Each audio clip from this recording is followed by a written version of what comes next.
Allez, on va continuer à remonter le fil du passé. Une époque bien plus ancienne nous attend sur un autre continent, en Asie. Nous allons vous raconter l'histoire d'une statue de bronze qui est en quelque sorte la Joconde du Cambodge. Un Vishnu couché retrouvé en 1936, unique exemplaire du genre. Il vient d'arriver en France pour une expertise scientifique et vous pourrez d'ailleurs l'admirer au musée Guimet à Paris à partir de l'an prochain. Un fabuleux voyage qui commence à Phnom Penh, signé Florence Lecnec et Axel Charles Messens. Quelques immeubles ont bien poussé de ci de là. Et le trafic s'est un peu densifié. Mais dans cette ville moderne, un bâtiment résiste, comme retranché du temps qui passe. Le musée national, conçu dans les années 20 par un architecte français. L'écrin d'une des plus belles collections d'art khmer, avec une salle fermée au public et dédiée à une star, le Vishnu couché, devant lequel diplomates et ministres ne sont que dévotion, comme ce conservateur français venu tout exprès de Paris. C'est quand même une divinité, hein. Donc il faut qu'on ait les yeux plus bas que les siens. C'est le plus grand bronze du musée. Il nous vient du XIe siècle. C'est le seul de tout le pays et sans doute aussi de toute l'Asie du Sud-Est. 1000 ans d'âge pour ce fragment très corrodé mais toujours vénéré d'un bronze qui a mesuré plus de 6 mètres de long et qu'il faut imaginer rutilant, dans cette position allongée avec ce regard qui vous emporte dans sa méditation. Celle qui nécessite visiblement que sa femme lui masse les pieds pendant quelques millions d'années. Et à l'issue de cette méditation, de son nombril va émerger une fleur de lotus. Et sur ce lotus apparaît Brahma, le dieu créateur, qui va créer le nouveau monde. Donc c'est un mythe absolument fondamental. Une pièce maîtresse, en liste rouge, qui ne dispose que très rarement d'une autorisation de sortie. Cette cérémonie vient donc souligner le caractère exceptionnel de ce qu'a consenti le Cambodge. Laisser le grand bronze venir jusqu'en France, avec un grand programme de restauration et d'exposition, en espérant, grâce à ses offrandes et ses prières, qu'il pourra voyager sereinement. Vous pouvez constater vous-même maintenant que c'est un grand jour, parce qu'aujourd'hui c'est le départ d'un Dieu. Et donc, c'est pas tous les jours que le Dieu voyage. Un dieu géant, forgé par des artisans magiciens du XIe siècle, et qui bien évidemment n'est pas né dans un musée, mais 300 km plus au nord, à Angkor. 5 heures de route, en s'écartant petit à petit des rives du Mékong, pour aller à sa rencontre après avoir croisé quelques buffles, et surtout s'être offert une pause déjeuner mémorable. Vous voulez manger des araignées ? Des tarentules ? On en rêve. Pas du tout une blague sur le marché de Skuon, où l'on vous propose assez vite de faire ami-ami avec l'araignée velue. Les belles bêtes. Juste avant de vous la proposer frite à l'ail avec d'autres insectes. On a des scorpions, des sauterelles, des petits criquets, les grands criquets et nos tarentules. Un goût développé par une population affamée après le départ des Khmers rouges, et qui se mange aujourd'hui comme une friandise, avec pour la sauterelle un goût assez proche de la cacahuète grillée. Ok la sauterelle.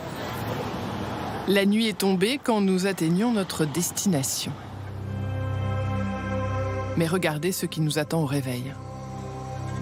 Voilà donc le berceau de notre Vishnu. Le site d'Angkor, capitale de l'Empire Khmer pendant 600 ans, au Moyen-Âge, un ensemble de 200 temples, avec ce monument devenu l'emblème du pays, le seul à figurer sur un drapeau national. Angkor Wat, l'incontournable, l'une des 7 merveilles du monde, et sur les photos de 500 000 touristes chaque année. Je travaille beaucoup avec des experts français, et ce qui les étonne, c'est cette mise en scène que les rois angkoriens avaient, exactement comme le roi français. On se retrouve face effectivement à cette perspective extraordinaire qui, c'est vrai, évoque une grande perspective comme celle du château de Versailles ou de Vaux-le-Vicomte ou de Chambord. On a ce sentiment de plénitude. Tout un parc, un paysage, construit avec l'ambition de plaire aux dieux. en rivalisant sur la hauteur des temples, mais aussi sur les détails des sculptures. Sur chaque mur, des danseuses ornées de bijoux. Et même un minuscule dinosaure qui continue d'intriguer les archéologues. Des trésors, tous en pierre, qui ne ressemblent pour le moment en rien au Vishnu couché. Une chose que l'on n'a plus du tout, ce sont les bronzes. À l'échelle du temple, ces statues devaient être immenses, très spectaculaires. Je pense que si elles avaient été en pierre, il en resterait des éléments même brisés. Rien. Rien, sauf bien évidemment notre Vishnu, miraculé de l'histoire et dont nous poursuivons la piste hors des sentiers touristiques, avec la surprise d'embarquer sur une barge pour traverser le plus grand bassin d'Angkor. 8 km de long qu'on appelle ici un barail. 15 minutes pour rejoindre cette île, qu'en 1936, des Français partent explorer de la même façon, avec des discussions d'archéologues tout au long du parcours. C'est en cours de construction, en cours d'exécution, que le puits carré est réalisé. Et des hypothèses qui n'en finissent plus depuis près d'un siècle. Le puits carré, j'ai fait les mesures, ça rentre. Le Vishnu, en fait, va conduire à modifier en fait, la pratique religieuse originelle. Car il s'agit aujourd'hui de faire progresser ce grand chantier, de rendre sa structure initiale à ce temple qui accueillait donc ici, en son cœur, c'est pile poil là où on se trouve. Le Vishnu allongé, enfoui sous terre et donc protégé, et qui va réapparaître après le mystérieux songe d'un Cambodgien. Vous avez cette fameuse histoire de cette personne qui rêve en fait que Bouddha se sentait opprimé, finalement enterré quelque part dans cette structure. On peut supposer qu'il avait probablement essayé d'ouvrir et faire une petite fouille illicite. Il est tombé là-dessus. C'était un peu trop gros pour lui. Et c'est donc sur ces indications que Maurice Glaise et Henri Marchal réalisent une fouille déterminante. Le grand Vishnu entre instantanément dans l'histoire de la conservation d'Angkor, dans un Cambodge encore sous protectorat français. On va aller à l'intérieur. Avec en 2024 la possibilité de simuler sa présence précisément là où il était. En réalité augmentée, donc je vois le Vishnu rassemblé avec les différents fragments.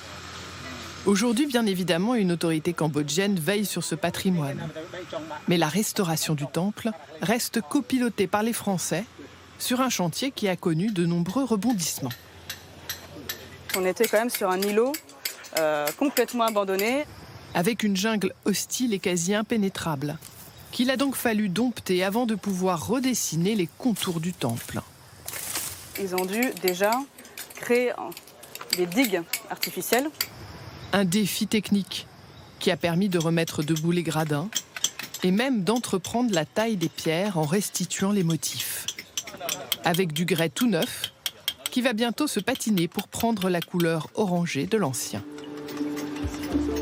La poursuite d'une longue tradition de restauration, longtemps portée par la France au sein de l'école française d'Extrême-Orient, encore présente, toujours active, et dont Dominique Soutif est aujourd'hui l'épigraphe, héritier des héros découvreurs du Vishnu, parti d'ici à la découverte d'un site encore habité par les moines, et dont le tourisme commence à devenir le projet.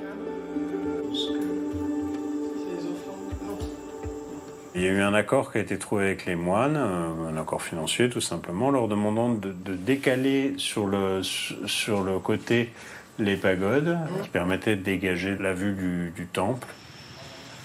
Une école française qui s'attribue aussi à l'époque la préservation et l'inventaire du site d'Angkor. Nice to meet you. Aujourd'hui placée sous la protection du gouvernement cambodgien, mais avec lequel l'école continue à collaborer.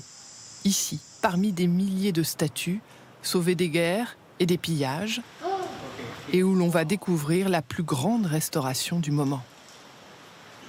C'est le Shiva dansant, une sculpture en grès. Il date du Xe siècle et pour le reconstituer, il a fallu trier 10 000 fragments. Il est aujourd'hui complet à 65%. Un défi sur 5 mètres de haut, une miniature au regard de l'immensité du site sur lequel il faut veiller. 400 km². présenté souvent temple par temple, sans se rendre compte qu'il faut parcourir plusieurs kilomètres pour se rendre de l'un à l'autre.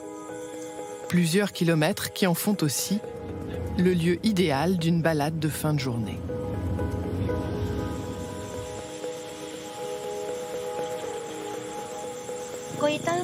On est étudiant et en plus quand on vient ici, c'est l'assurance d'être au calme, d'arrêter le stress et en plus après, j'apprends plus vite. L'occasion aussi pour les macaques de faire quelques provisions. Et aujourd'hui, ce sera mangue fraîche pour tout le monde. Moi, de faire ces distributions, je suis sûr que ça me porte bonheur. Un décor grandiose où les bassins alternent avec les forêts et où l'on dénombre 500 variétés d'arbres. Avec cette espèce pittoresque, le fromager, quand ses racines s'en mêlent aux pierres, prenant possession des murs. Au point d'avoir pris le nom de temple Tomb Raider pour avoir servi de décor au film. Une appellation qui n'est pas un sujet de plaisanterie à aborder avec le chef des jardiniers. Mon premier souvenir d'Angkor, c'est un cauchemar. Quand on ne voyait rien des temples, mais que des arbres et des plantes submergeaient tout, c'était la jungle. Avec son équipe de 35 jardiniers acrobates, ils sont les seuls autorisés à grimper sur les temples. L'idée étant de débusquer toutes les mauvaises herbes, des petites pousses qui se multiplient dès la saison des pluies et qu'il ne faut surtout pas laisser s'installer. Car voilà le danger, quand un tronc trop lourd menace toute la structure du temple et qu'il faut le couper net.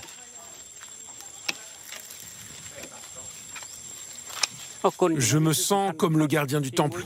C'est sacré.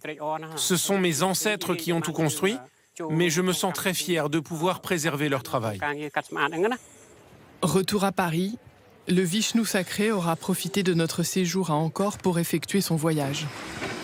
Et le voilà donc, pour le soulagement de tous, bien arrivé et en pleine forme dans ce laboratoire des musées nationaux. Je me demande, est-ce que vous allez trouver là-dedans? Prêt à une prise en main scientifique. Là, on est parti pour 5 mois d'analyse. C'est pas trop pour la batterie d'examens et d'analyses qu'on compte lui faire subir. 5 mois pour remonter le temps. Oublier l'objet archéologique pour tenter de le retrouver dans toute sa splendeur d'il y a 1000 ans. Étincelant, le sourcil serti de bijoux et les lèvres qu'on suppose rouges de cuivre poli.